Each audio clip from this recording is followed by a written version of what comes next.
Imagine a future where gasoline is cheap. Electricity is abundant.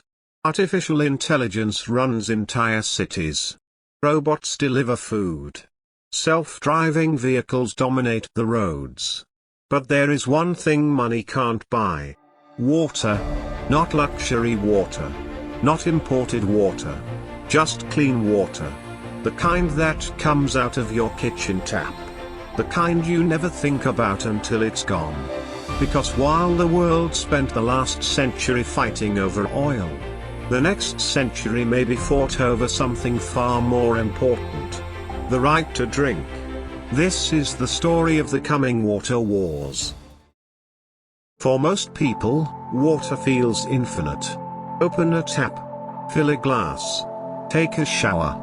Water appears like magic. But that magic is an illusion. Less than 1% of Earth's water is readily available fresh water for human use. The rest is trapped in oceans, glaciers, or inaccessible underground reserves. For thousands of years, nature quietly refilled rivers, lakes, and aquifers.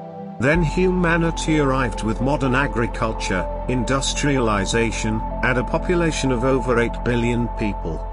Now we're extracting water faster than nature can replace it. Ancient underground reservoirs are disappearing. Rivers are shrinking. Lakes are vanishing. And the glaciers that supply billions of people are melting before our eyes. The crisis has already begun. Most people just haven't realized it yet. Every crisis creates winners. And water scarcity is no exception. Around the world, bottled water has become a multi-billion-dollar industry.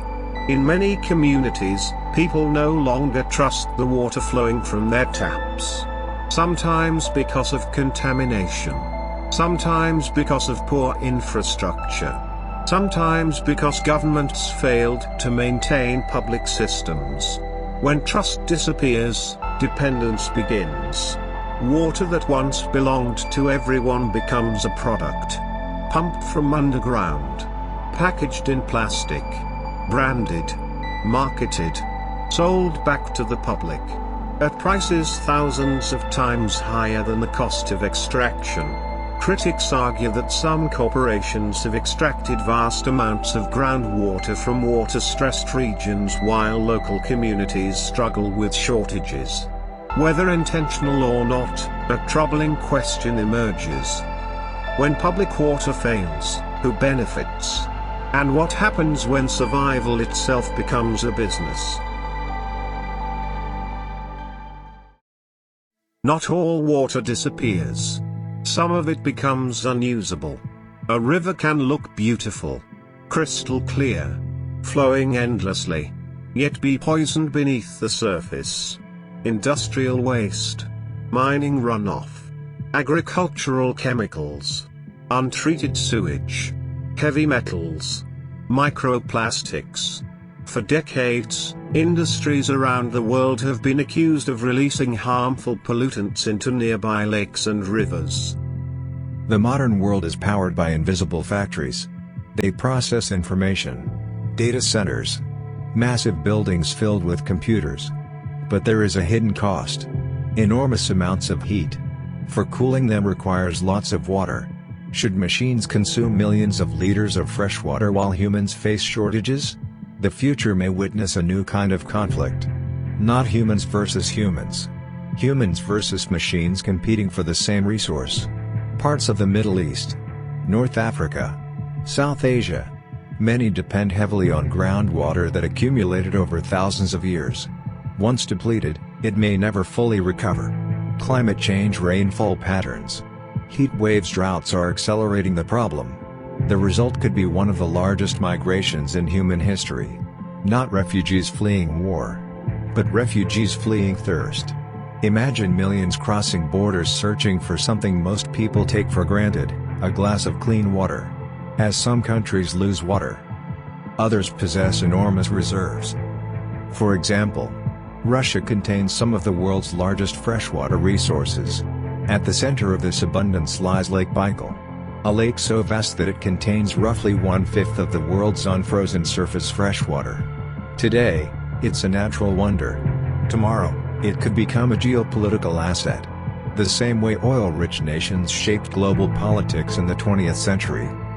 Water-rich nations may shape the 21st. Imagine giant water pipelines crossing continents like the internet cables. Massive freshwater export networks. Water futures markets. Water diplomacy. Water sanctions. Water becoming a strategic resource traded globally. It sounds futuristic. But so did the idea of transporting oil across oceans a century ago. Now imagine opening a financial news app in 2050. Oil prices barely make headlines. Water prices dominate them. Governments negotiate water treaties. Corporations invest billions in desalination. Investors speculate on freshwater infrastructure. Nations compete for access to rivers and aquifers. Because without water, nothing functions. No agriculture. No food. No factories. No AI. No economy. No civilization. Water is not simply another resource. It is the foundation of every resource. For centuries, humanity measured wealth in gold. Then oil. Then information. But beneath every empire, every economy, and every technological revolution lies something far more fundamental. A single glass of clean water. The world is entering an era where freshwater may become one of the most valuable assets on Earth. The question is no longer whether water will shape the future. The question is, who will control it? And when the rivers begin to disappear, what will nations be willing to do for one more drop? Because the coming century may not be remembered for the wars we fought over power. It may be remembered for the wars we fought over water.